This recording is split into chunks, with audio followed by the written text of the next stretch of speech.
Time now for the one and only, the original Friday Night Sports Blitz. Welcome back to week 8 of the Blitz. Yeah. You saw all that great action in the first block. We've got more of it coming up right now. Yeah, some 5A action. Let's get over to Flower Bluff Hornet Stadium taking on Brownsville Rivera. The first drive, a free play here from UTRGV commit. Jaden Pelucio, he's going to take advantage, finds a wide open Andre Mims, just like that.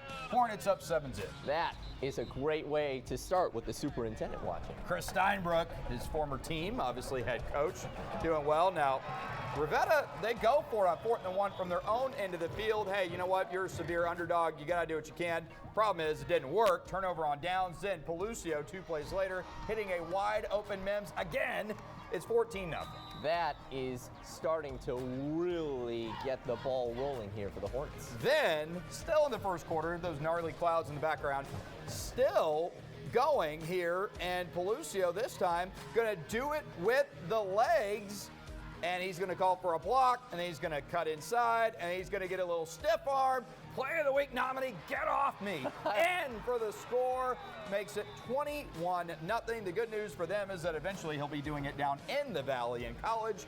Not good for them tonight because it's all Hornets in this one. Final, pop the graphic, 49-0. Hornets still unbeaten on the year. A comfortable win, no doubt, for Flower Bluff. Now moving on to Vets Memorial, taking on Donna. We get right into it with Andrew Charlebois. He's going to run away from us and into the end zone, and they're up early. Now Donna going through the air. Jordan Huerta making a great grab on the dive, and now Noah Andres faking the handoff, passing to Cameron and Druzy, and he'll take that in for the touchdown. A huge win for Vets. 55-0 is the final. Let's take a look at the final score. It is 55-0, as I said, and that is a huge win for the Eagles. All right, let's get back up to Alice, taking on Mission Sharyland in district play. Here, Lucian Cruz warming up and getting to work here, hitting Colin Pesmelis for the explosive play. Coyotes in business. Then Cruz would take it himself and for the score. Coyotes going up 7-0. Rattlers getting something going here until they don't. The ball is going to be stripped mid-run and returned by Landon Brunston. That is a touchdown. That is a emphatic way to finish that play. And a Play of the Week nominee as Alice goes up 14-0. Now Cherryland here, the first down run by Calvin Harris. And then in the red zone, he's going to hit Francisco Gomez right in front of the camera. Great grab there. Rattlers cut the lead in half at 14-7. Now the defense coming up here. That's going to be a sack for Sharyland, but Alice can't be stopped here. Lucian Cruz going to complete the long pass over the middle, and then Cruz going to take it in himself. Alice gets the win in this one, 57-32. And that is a huge win for Alice. And now we move to Kingsville King, taking on Port Isabel.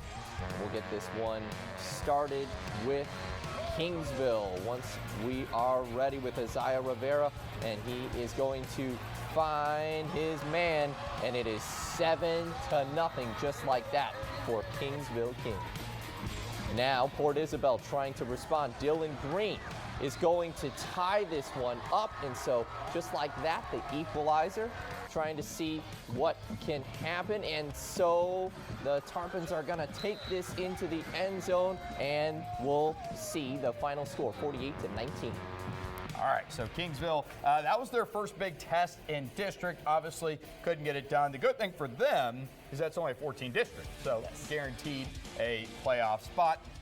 But, you know, Port Isabel always one of the stronger teams in that district. And, hey, Flower Bluff Vets could be on a collision course down the line in week 11, but Bluff's got a big test coming up in a couple weeks with PSJ North. Yeah, and that's why it's been really good to see them buzzing through the air, the Hornets have been, and really feeling good. You gotta love that Division I commit in Jaden Pelucio, their quarterback. He really does look like that Division I quarterback that you could ask for. Yeah, pretty good chance that Bluff and North are gonna be both undefeated heading into that game in Week 10. All right, so we've got the scores coming up in the third segment, but if you just can't wait for that, you can head online right now, KIIITV.com. You can also like us on Facebook at 3 Sports Blitz. Follow us on Twitter/X at KIII3 Sports. We're back after the break.